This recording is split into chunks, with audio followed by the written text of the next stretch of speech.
శ్రీ విజయసాయి రెడ్డి గారు వారు నెల్లూరు పార్లమెంటు నుండి పోటీ చేయడం జరిగింది. వారు నెల్లూరు పార్లమెంటు నుండి ఓటమి చవిచూడబోతా ఉన్నారు.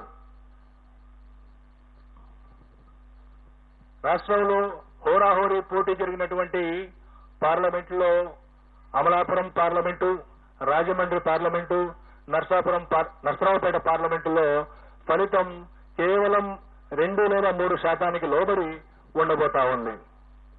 ఈ విధంగా రాష్ట్రంలో ఉన్నటువంటి 4 రాజకీయ పార్టీల యొక్క ముఖ్య నాయకుల యొక్క గెలుపు ఓటముల్ని మనం చర్చించుకున్న తర్వాత ఈ ఎన్నికల్లో కీలకమైనటువంటి అంశాలను కూడా నేను ప్రస్తావించవలసి ఉంటుంది.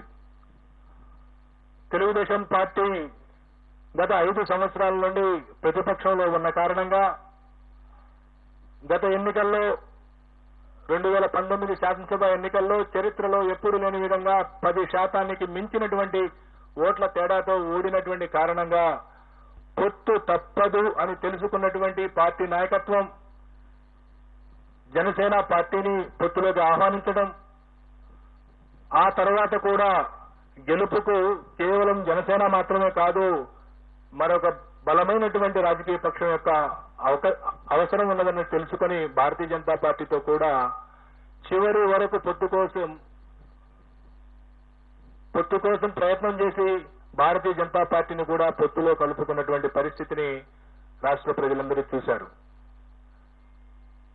ఒకవైపు ఈ రాష్ట్ర ముఖ్యమంత్రి వైఎస్ఆర్ కాంగ్రెస్ పార్టీ అధ్యక్షుడు వైఎస్ జగన్మోహన్ రెడ్డి సంక్రాంతి నాటికే అభ్యర్థుల్ని 90% మందిని ప్రకటించేసి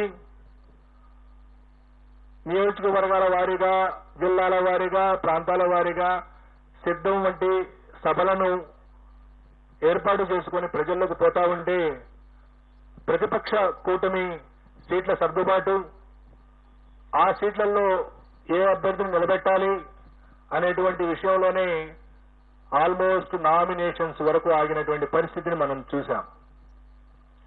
అదే కాకుండా గత 5 సంవత్సరాల్లో కరోనా కాలాన్ని తీసివేయగా మిగతా కాలంలో ఈ రాష్ట్ర ప్రభుత్వం అవలంబించినటువంటి నూతన విధానాలు, వాలంటీర్ వ్యవస్థ ద్వారా ప్రతి ఇంటి గడప వద్దకు ప్రభుత్వ సేవలను చేర్చడం ఏదైతే ఉందో ఇది నేను గతంలో కూడా చెప్పాను.